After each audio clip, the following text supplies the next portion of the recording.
In 2023, South Korea recorded its lowest number of registered residents in over a decade.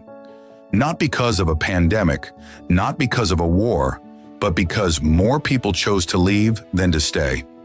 The country that built one of the fastest economic expansions in modern history is now watching a quiet exodus unfold.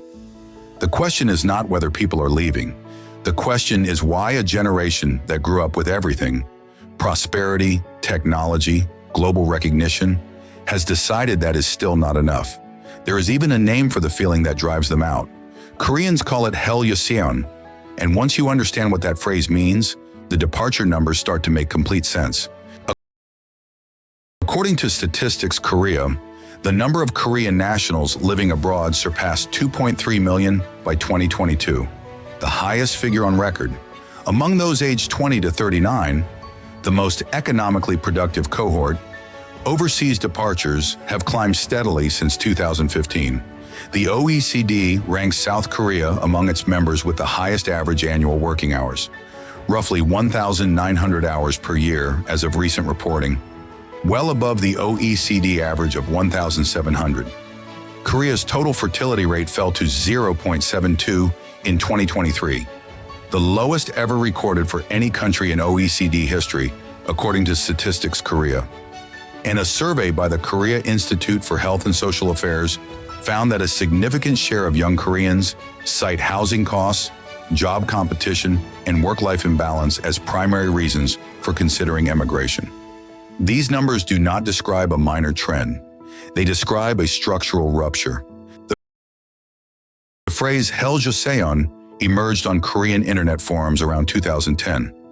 Joseon was the feudal dynasty that ruled Korea for 5 centuries, a rigid hierarchy where birth determined fate. Young Koreans borrowed that imagery to describe a society where elite university entrance, a single high-stakes exam system, and corporate seniority still function like a caste structure. The Korean college entrance exam, known as the Sunung, effectively sorts an entire generation in one sitting. Families spend years and enormous sums on private tutoring academies called hagwons, a market the Korean Educational Development Institute valued in the billions of dollars annually. Yet even graduating from a top university does not guarantee stable employment.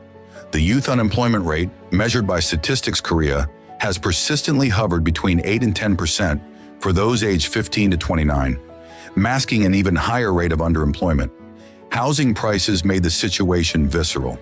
According to KB real estate data, the average apartment price in Seoul crossed the equivalent of 900 million Korean won, roughly $700,000 in the early 2020s, placing ownership beyond reach for most young earners. When the system offers exhaustion at the front end and unaffordability at the finish line, emigration stops being an escape fantasy and becomes a rational calculation. Korea is losing the very cohort it most needs to sustain its economy. The Bank of Korea has flagged population decline as a long-term drag on potential GDP growth. When young educated workers leave, they take taxable income, consumer spending, and future births with them. The destinations matter too. Southeast Asia, particularly Bali, Thailand, and Vietnam, Canada and Australia absorb the largest waves. Many who relocate describe working remotely for Korean companies, effectively exporting their productivity while no longer contributing to Korean tax revenue or social insurance. The military service question adds a further complication unique to Korea. Men who naturalize elsewhere or spend extended periods abroad have at times sought to avoid mandatory conscription, creating legal and political tensions documented by the Ministry of National Defense. Meanwhile, Korean companies report growing difficulty filling mid-level professional roles in sectors from healthcare to engineering. What began as a cultural complaint on internet forums has become a measurable fiscal and demographic liability. Korea is not the only country watching its young people vote with their passports. Japan has its own version of this story. So does China, France, and increasingly the United Kingdom. What makes Korea a particularly sharp case study is the speed of it.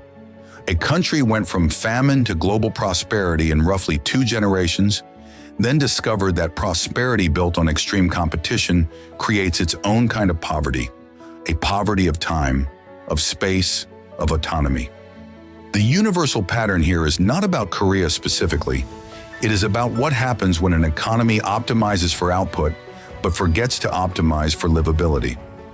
The people who leave are not the ones who failed the system.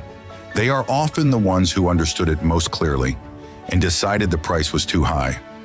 That is the insight that should travel well beyond Seoul.